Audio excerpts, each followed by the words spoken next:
all blessings to the assembled board. Thank you very much. So, this is the process of Cetadarpanamarjanam, to cleanse the material dust from the mirror of our mind.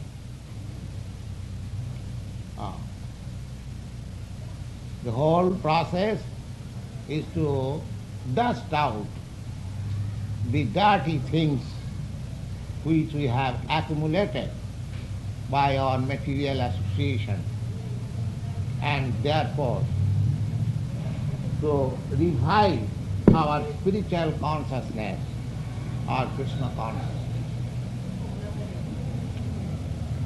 From Bhagavad Gita we are studying about the process of life by which we can revive our Kṛṣṇa consciousness. There is no need of external help for reviving Kṛṣṇa consciousness. You have got Kṛṣṇa consciousness dormant in your self. It is the quality of the self. So we have simply to invoke by this process. Kṛṣṇa bhakti nitta siddha sadha kabu nahe. This Kṛṣṇa consciousness is an eternal fact. It is nothing that by this organization we are imposing upon you something extra. No. It is within you. It is within every living entity. Any living entity, never mind whether he is human being or animal. When Lord Chaitanya was singing this Hare Kṛṣṇa, Kṛṣṇa Kṛṣṇa, Hare Hare, he was passing through jungles, forests, and the tigers, the elephants, the stag, and all, and these forest animals, they joined. They joined. It is such a thing. Of course, it depends on the pure-hearted chanting. As we become, this is the process, as we become advanced in this chanting method, similarly our heart becomes freed from all the dirty things, some material contact. So even the animals can be captivated by this chanting. What to speak of human beings. So in our practical life, Kṛṣṇa advises how to invoke this Kṛṣṇa consciousness. He says, Yasya sarve samarambha kama sankalpa varjita jnanagni dagdha karmana tamahu panditang buddha. Stop. Why do they come and talk nonsense?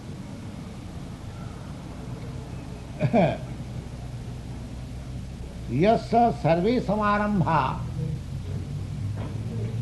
You are not forbidden to execute your duties.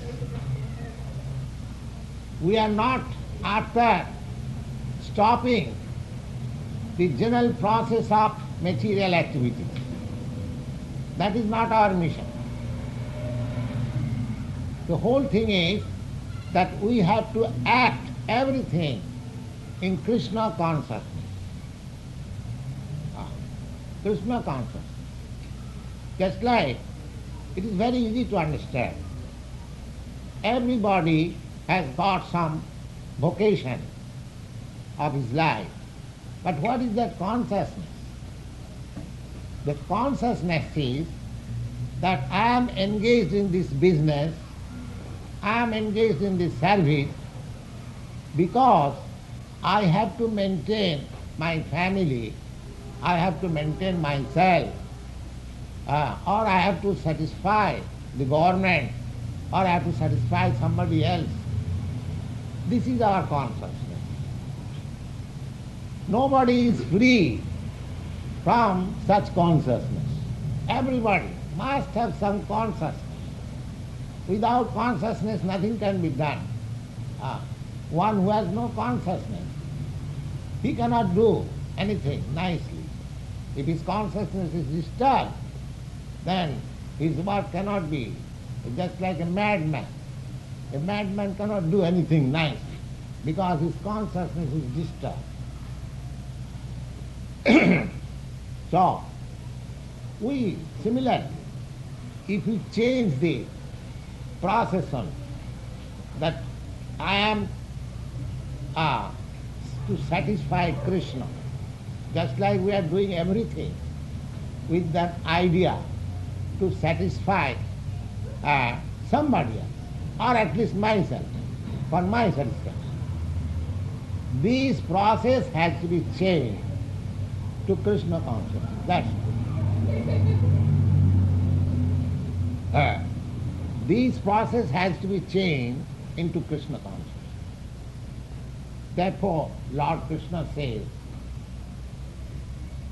Yasya sarve samarambha.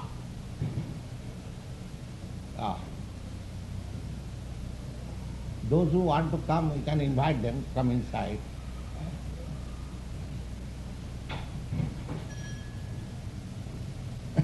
Yasya sarve samarambha. Whatever activities you may do it.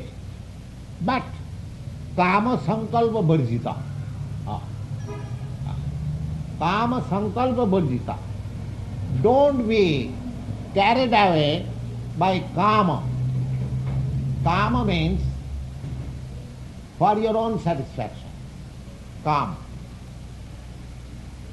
The word, Sanskrit word kāma is used for lust, for desire, for sense satisfaction. So Lord Kṛṣṇa recommends that don't do it for satisfaction of your senses, for satisfaction of your lust, or for satisfaction of your desire. That is the whole thing, whole teaching of Bhagavad Gita is based on this principle. The whole instruction to Arjuna is that Arjuna wanted to satisfy his senses. His senses. He wanted that by not fighting with the opposite party, who are composed of his relatives, brothers, and brother-in-laws and father-in-laws and so many relatives. So he did not want to fight, and therefore this instruction of Bhagavad Gita was needed by Kṛṣṇa. The whole basic principle is this. Now, that was Arjuna's own satisfaction of the senses. Arjuna did not want to fight.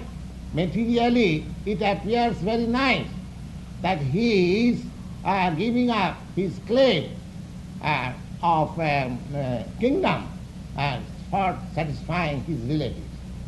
He is a very good man. But Kṛṣṇa did not approve it. Why? Because the basic principle was Arjuna decided to satisfy his own senses. Externally it appeared very nice. But anything which is done for the satisfaction of his own senses, that is kāma, lust, desire. Here it is prescribed that you can do anything. There is no harm. Whatever your business or vocation or occupation you are engaged, that has not to be changed. That has not to be changed. Simply your consciousness has to be changed. That's it. Kāma-rāga vivadhita. How that consciousness can be changed? The jnanagni dagdha karmana.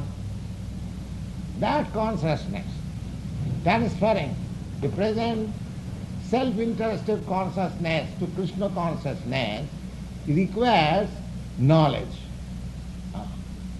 Requires knowledge. And what is that knowledge? That knowledge is that I am part and parcel of Kṛṣṇa. I am not different from Kṛṣṇa. I am part and parcel. I am the superior energy of Kṛṣṇa. That is knowledge. Knowledge means to understand something, how this tape record is manufactured. If we get some knowledge, technical knowledge, that is not knowledge.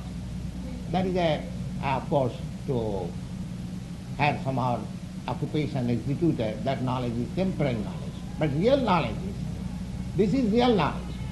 The real knowledge is that when one understands convincingly that I am part and parcel of Kṛṣṇa. Kṛṣṇa or God. When you say Kṛṣṇa, you should understand the Supreme Lord, the absolute truth. Kṛṣṇa is the technical word which is meant for indicating the absolute truth, the Supreme Personality of Godhead, the whole pleasure, the whole attraction. These are the meaning of Kṛṣṇa. So we are all part and parcel of the supreme pleasure. And our pleasure, just like my hand, this is my hand. Now, this my hand can take pleasure when it is attached with my body. My hand can take pleasure when it serves my body. It does not take pleasure by serving your body. This is the whole secret. So therefore, because I am part and parcel of Kṛṣṇa, my pleasure, my happiness is dependent by serving Kṛṣṇa. Just like my senses are satisfied when they are used for my purpose, not for your purpose. This is the whole philosophy. I cannot be satisfied by serving you. I can be satisfied by serving me. But that me I do not know.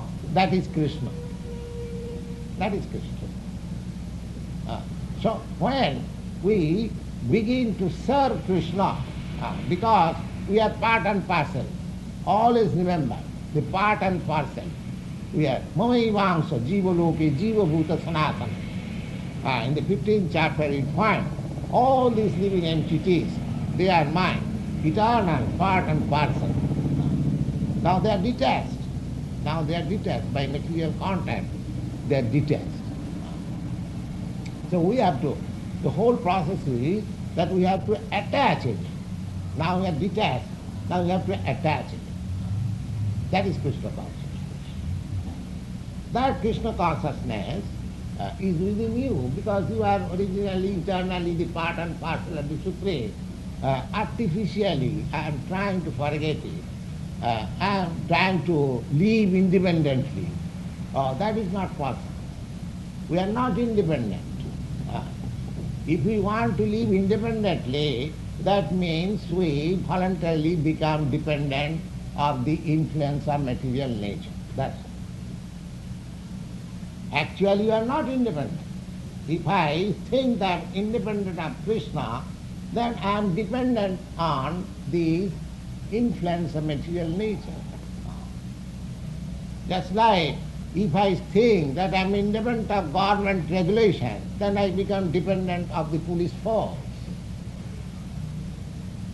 My dependence is neither in this way or that way, I think. So that is our mistake. Everyone is trying to become independent.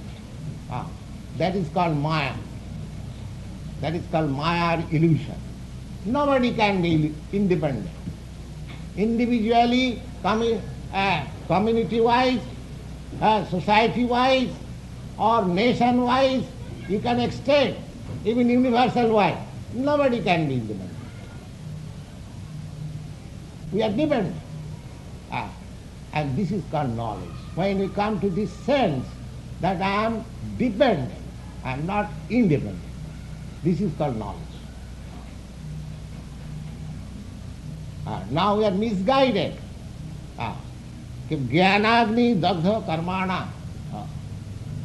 In other place we find Kṛṣṇa says, Bhoktaram jagatavasam sarvaloka maheswaram sridam sarvabhutanam jnata mam shantimicchati.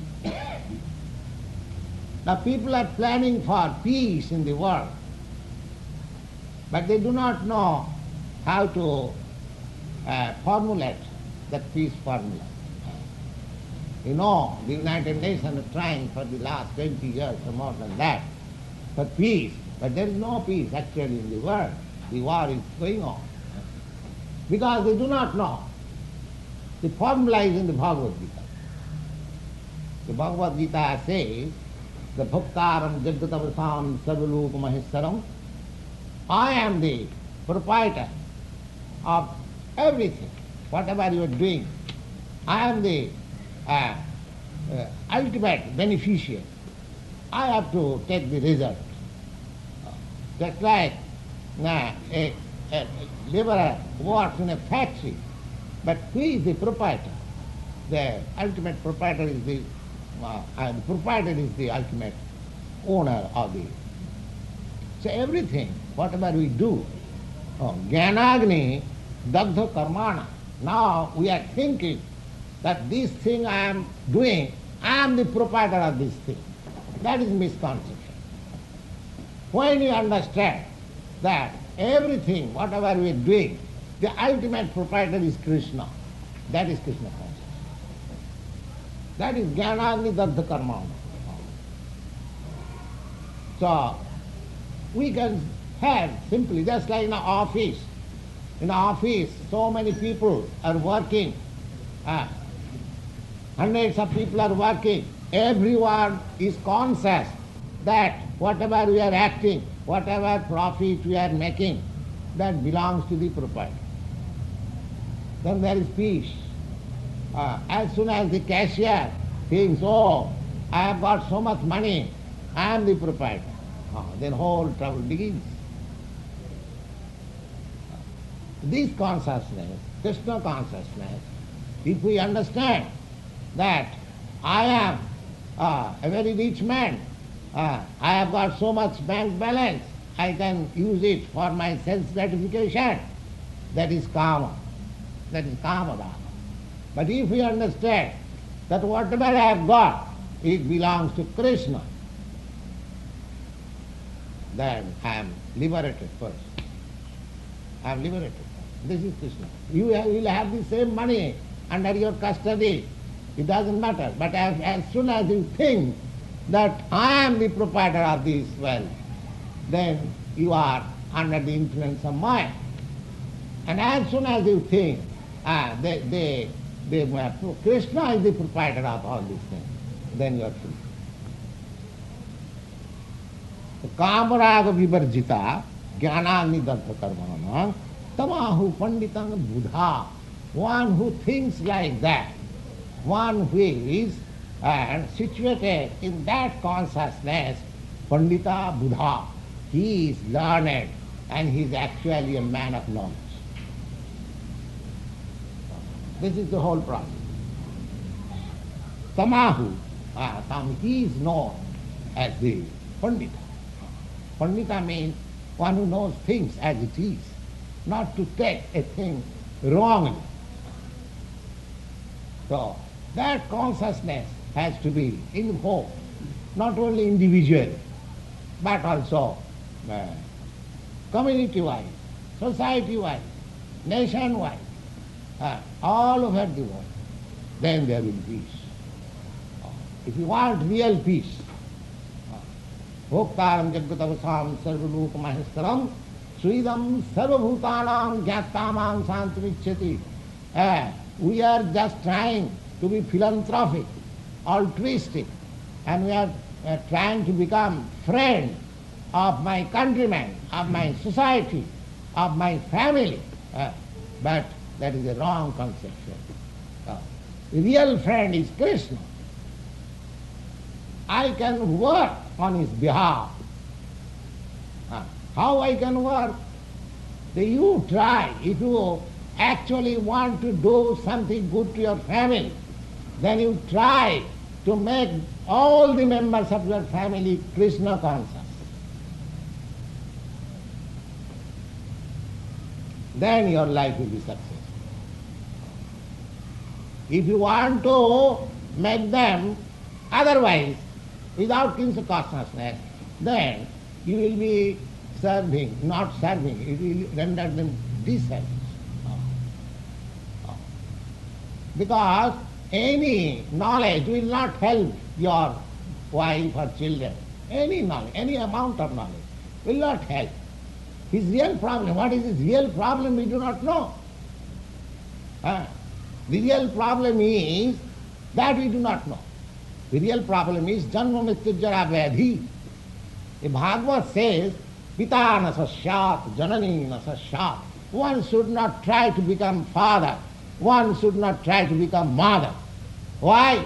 Namo chayedya samupita mrityam. One who is unable to save his children from the grip of material needs.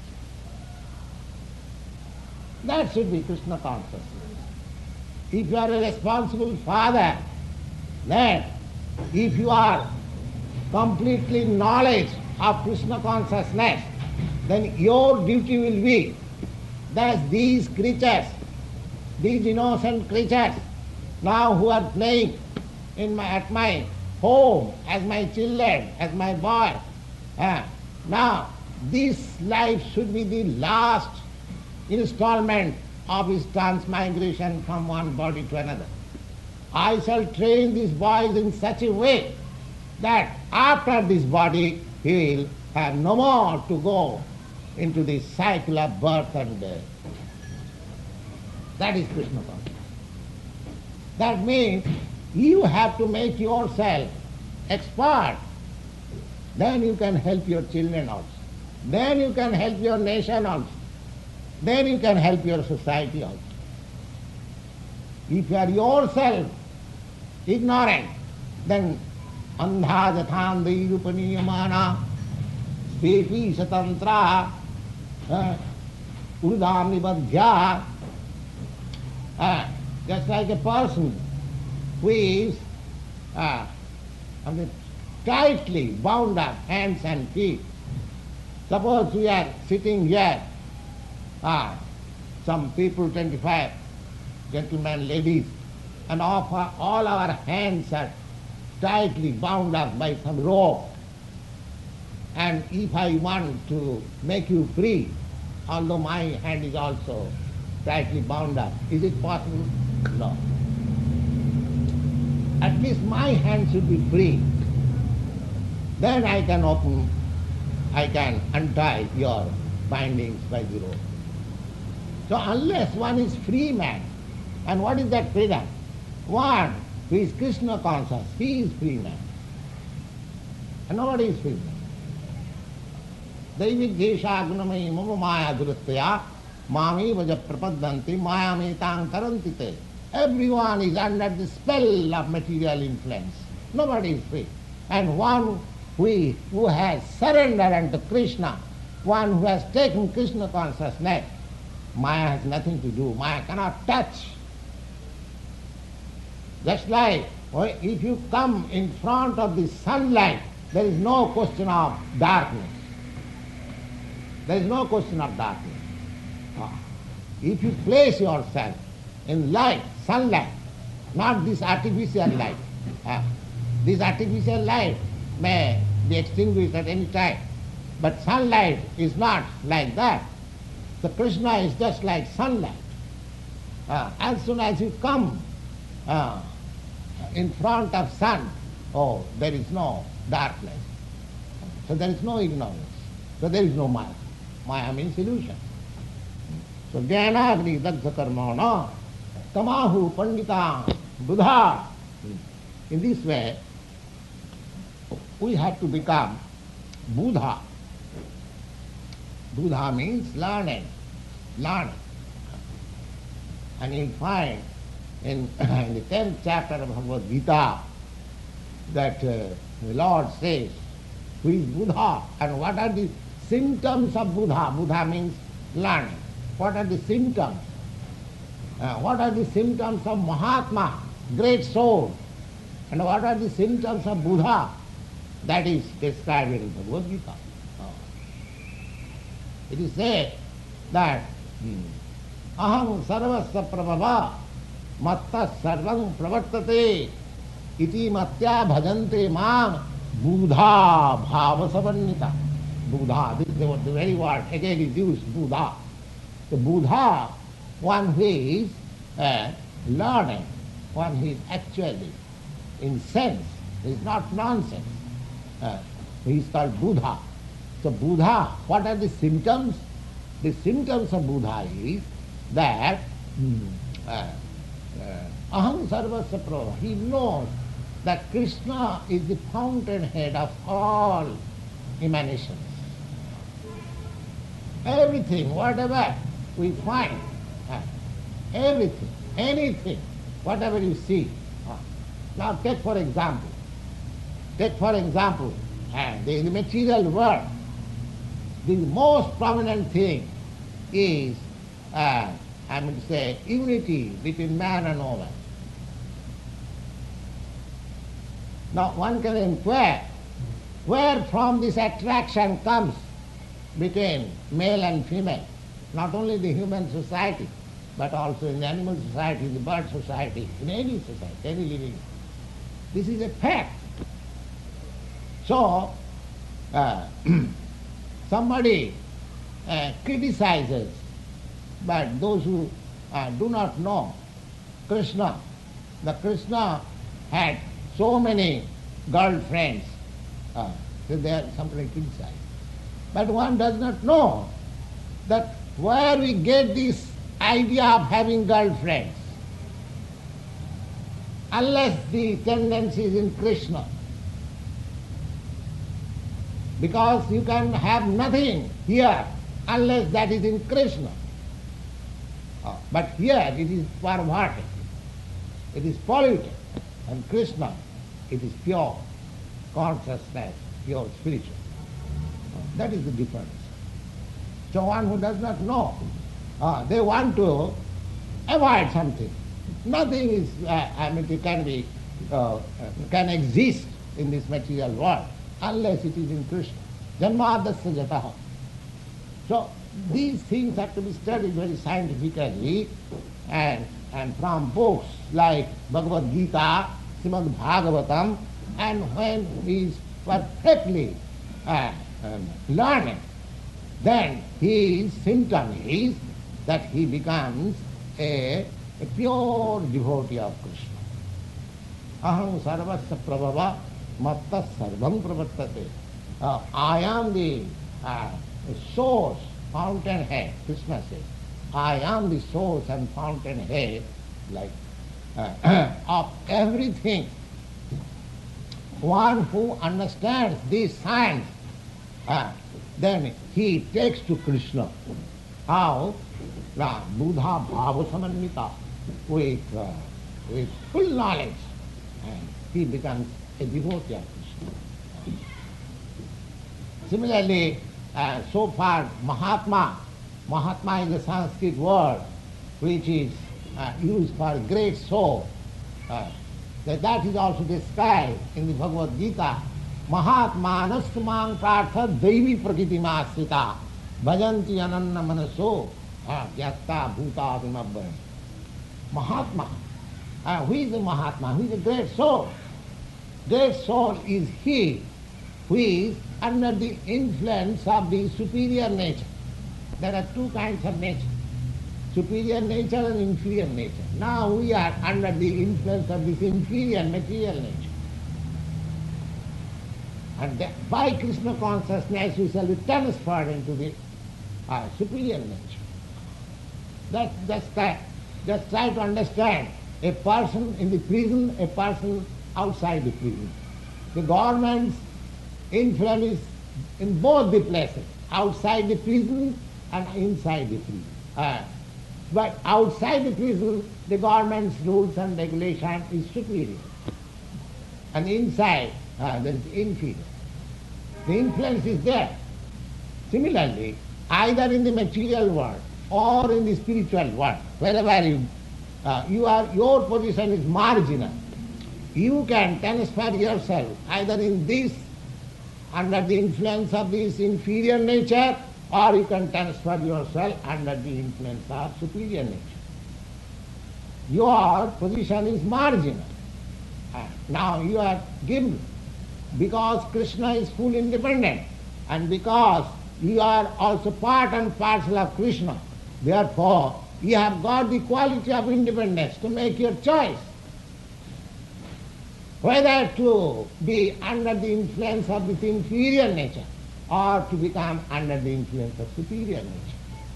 But because we do not know what is that superior nature, therefore we have no other alternative than to remain in this inferior nature. This is the whole position.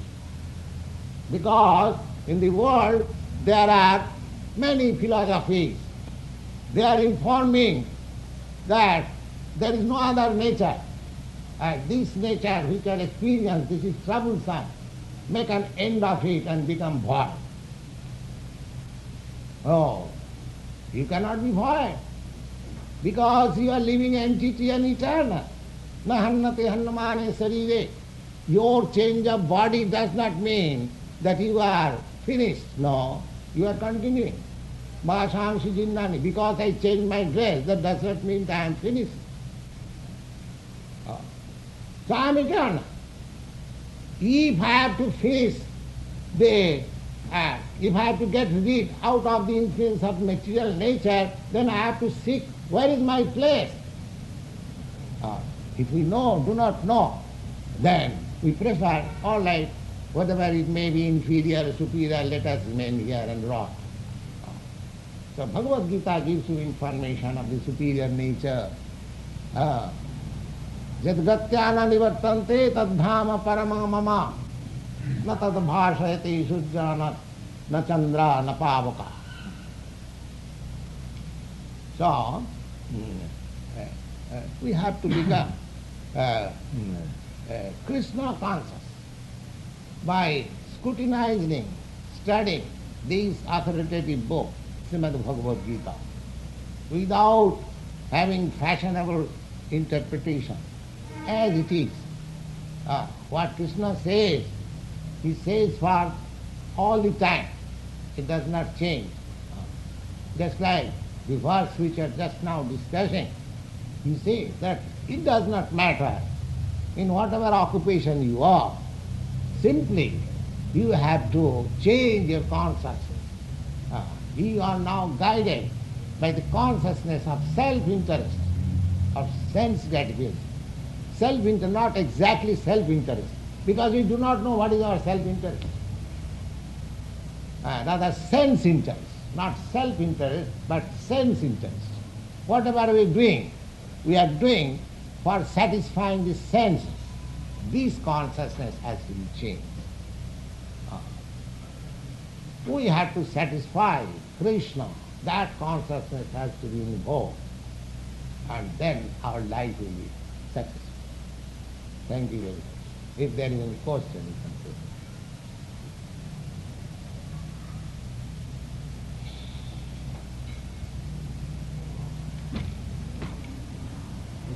dedicated to Krishna. Yes. The work is not dedicated. Yes.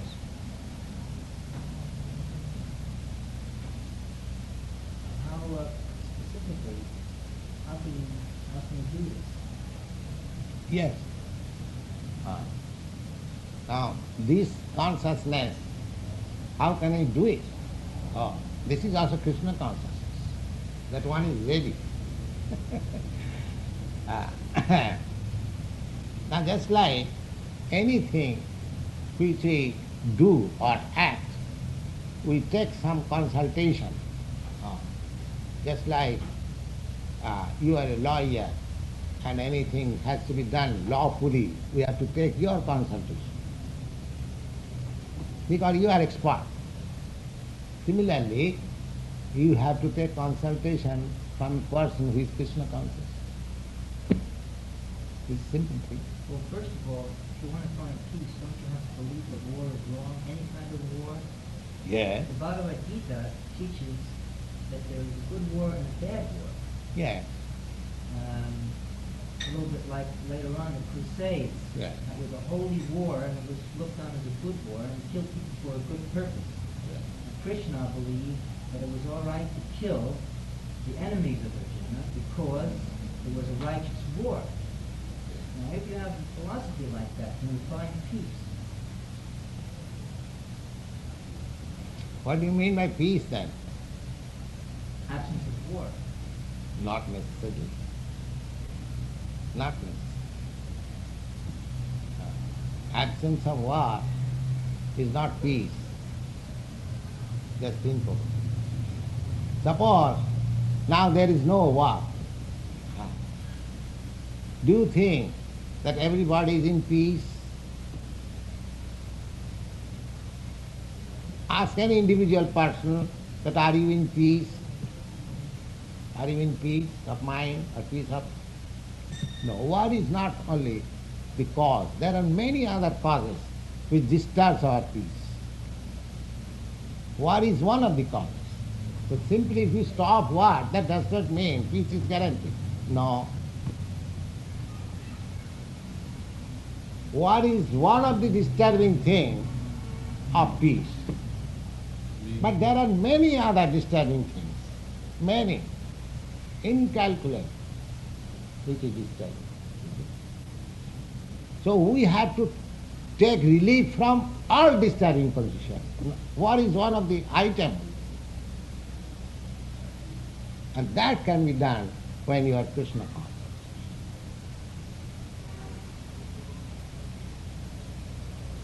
Well, how could it be done if you're Kṛṣṇa conscious and Kṛṣṇa himself was a proponent of war?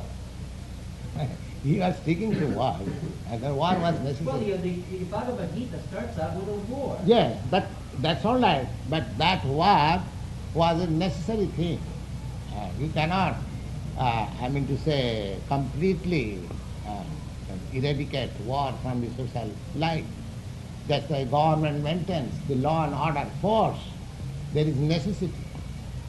Why the government maintains so much police force and military force? There is necessity. Well, if you believe that when it's necessary, yes. then that's the end of the discussion, because if you believe it's necessary, then Kṛṣṇa believes it's necessary. Yes. Everything is necessary. But our position is that so far our material existence is concerned, that there are so many things that one thing, the four things, Janma Mrityu Jara Vyadhi, that we are under the entanglement of repeated birth, death, diseases and old age. These four things does not depend on war or peace. Suppose there is no war, can you get free from diseases? Suppose there is no war, can you get free from death?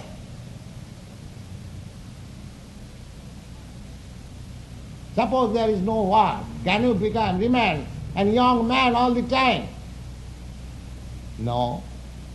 Your problem is these four things. You have to solve that. Janma mrityujara vyadi dukkho dosana darsana. Bhagavad Gita says that this war or no war, that is no question. So long the human society will be there will be sometimes fighting, sometimes peace, sometimes. That is another thing. But the whole problem is that a learned man sees that my problem is that I don't want to die while there is death. I don't want to be old man while there is old age.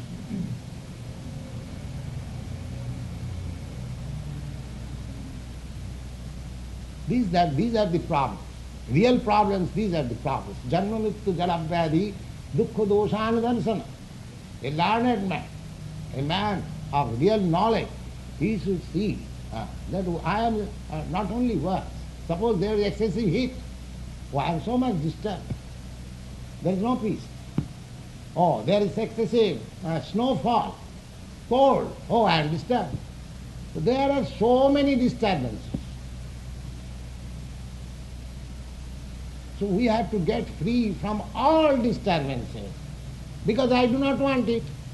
My nature does not tolerate these things, but I have been forced to tolerate. That is your problem. That can be solved by Kṛṣṇa consciousness. We are talking the wholesale solution, not a particular thing. There are so many disturbing things, especially they are under the headings of these four principles. Janma mrityu jara vyadi dukkha dosana darsana. So, madhyamagarta, that the other day we discussed this law. The takta deham punarjanmana iti māmeti kaunteya. Now one who becomes Kṛṣṇa consciousness, then the result will be that just after quitting this body, he comes to me. No more coming to this material world. So long you will be in the material world. Material world means so long we will have this material body. We will have to face so many disturbances. War is one of them. Suppose there is no war. Do you mean to say there will be perpetual peace? No, there are so many other things.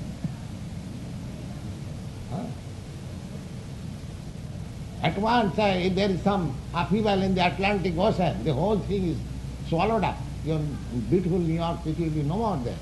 There are so many natural disturbances. What to speak of war? What you have? Bhagavad Gita speaks of war. It starts No, out with what I mean to say, Bhagavad Gita does not say that stop war. Bhagavad Gita says stop your repeated birth and death. Bhagavad Gita is not concerned with the war principle. The war will live and so long the human society is there. How can you stop it? Some people don't believe that's Some people they foolishly believe because so long the human society will continue. There is no history that there was no war in the history. The war there will be. Well, there's never been in history that everyone has accepted Kṛṣṇa either. They get Now, you do not think that, of course, when you have Kṛṣṇa concept, when you are not in this material world, then there is no question of war also. My point is that war is not only the only disturbing principle. There are many other disturbing principles. So we have to make a wholesale solution of all this. That is the point. War is only a symptom. Yes, war is also one of the, just like a man disease. He is sometimes say, oh doctor, I am feeling some headache. Oh, all right, take some, this pill, just like I see advertisement. Oh, you are feeling stressed, take this pill. You are feeling this, or take this pill. Just like post office. Just like post office. All letters should be given to the post box. And it will go in different places. So doctor is prescribing like that. But a real doctor, he will see what is the disease there. And if that disease is cured, then he will have no headache, no pain leg, no nothing of this. So if we, Kṛṣṇa says, takta deham punarjanmana iti māmeti kaunteya. If you become Kṛṣṇa conscious, the result will be that after finishing this term of your body, we have got different terms of body. So, this term of body, you come unto me. Jadgatyana nivartanti tadbhamapanam mama. So our problem is that we are not going to adjust here. Here any amount of adjustment will not make us happy. That is a fact. Because this place is like that. So we have to completely get free from this repeated birth and death and the material world and go back to home, back to Godhead and live peacefully with eternal life, knowledge and bliss. That is the whole thing Bhagavad Gita is teaching. Kṛṣṇa's business is not to stop war or this or that.